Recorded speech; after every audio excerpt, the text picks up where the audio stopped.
Hi guys! So, welcome back to my YouTube channel. So, today's video guys is magluluto lang naman tayo ng as usual lagi.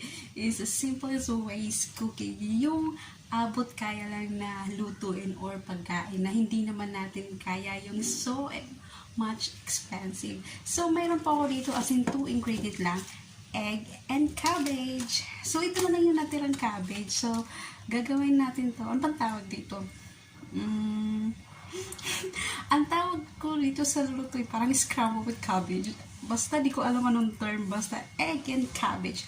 Lulutuin natin just a little bit gravy. Ayaw kasi ng amo ko yung dry. So, lalagyan natin ng kunting gravy. Susutay lang din natin with garlic. Garlic, tin egg, and cabbage. Itong ginagamit yung cabbage kasi ayaw niya ng yung round cabbage. Na yung kulay puti. Puti ba yung kulay nun? Basta ayaw niya nung gano'n. Gusto lang yung ganitong cabbage. Ayan na. Cabbage. Ito lang yung natira sa ref. So, parang leftover na lang niya. So, gagawin na lang natin ng omelette with cabbage. So, if you like this video, just give me a thumbs up and subscribe. And don't forget to hit the bell button para lang kayo ma-notify sa aking mga simple ways cooking. So, syempre, ang gagawin natin guys is hiwain. Ayan. So, tanggalin natin yung mga hindi kaaya-aya itsura. Diba? Yung mga ano na siya, spoil. Mga spoil. Yung mga gilid-gilid, mga inch-inch na. Tanggalin natin. Ayan. So, syempre, tanggalin natin kasi sayang din, diba? Yung mga inch lang niya. Yung mga itim-itim, tanggalin natin. Then, ang gagawin natin ngayon is hihiwain natin. So, hiwain lang natin ito ng mga maliliit. Pangit ang kamay ko, no? Bala na kayo dyan. Siyempre, hiwain natin ng strips.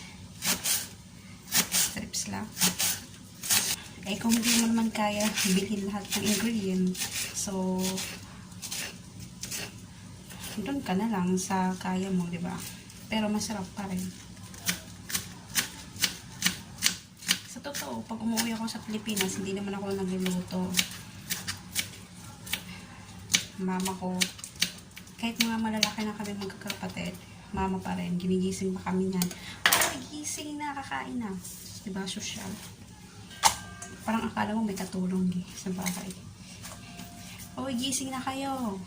Kakain na. Okay, so, andito na po tayo at let's start cooking. So, na-prepare ko na po lahat ng ingredient ko. So, meron ako dito yung cabbage.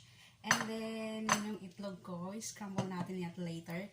And then, nag-prepare na rin ako ng garlic. So, simulan po natin to mag-saute. Siyempre, ang unahin natin, mag-prepare tayo ng ating kawali. And then, sisindihan na po natin.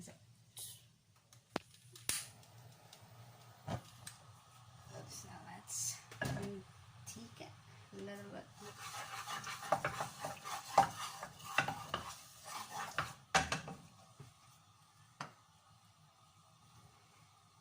So, habang inaantay natin uminit ang ating kawali, mag-scramble tayo ng ating itlog na 2.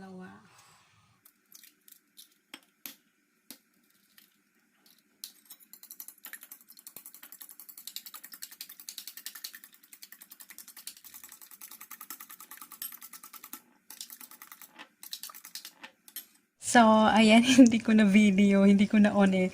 So, yung saute ko na po siya ng garlic and ayan na po yung ating cabbage. Then, after the cabbage is ilalagay na po natin yung ating itlog. Nakakainis. Then, pag maluto na ating cabbage, so doon lang natin po ilalagay yung ating itlog para maging omelette with cabbage. I don't know anong tamang term, basta yun na yun, gulay tsaka itlog ang ating lulutuin for today. So, nilagyan ko po siya ng a little bit of water and also yung white pepper and salt para meron siyang taste. So, a few moments later. So, luto na ating cabbage. So, ilalagay na natin ang ating itlog.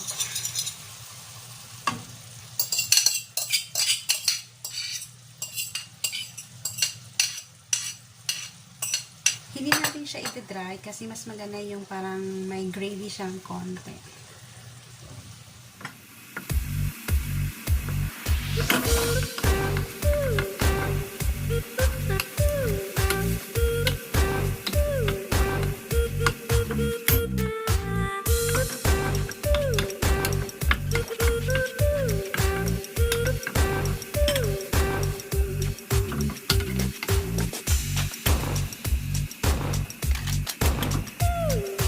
So, that's it ang ating cabbage with omelette.